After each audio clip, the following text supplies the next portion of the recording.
E hoje faremos o nosso onigiri de acelga chinesa para você levar para o seu trabalho ou fazer um lanchinho à tarde. E para a nossa receita de hoje, começar com um pouquinho de água na panela. Começou a ferver, colocar a acelga chinesa e deixar fervendo por 1 minuto somente. Passado 1 minuto, só desligar. E agora é só passar debaixo da torneira uma água bem rápida.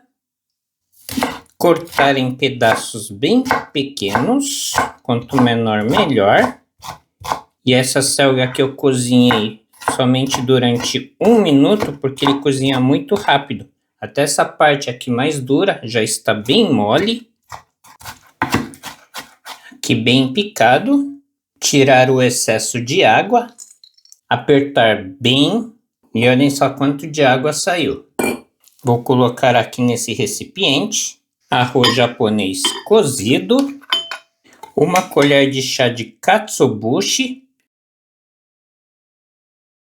um pouco de sal que fica a gosto e agora misturar tudo muito bem. A forma de onigiri, mas vocês podem fazer manualmente também, só preencher, tampar e pressionar.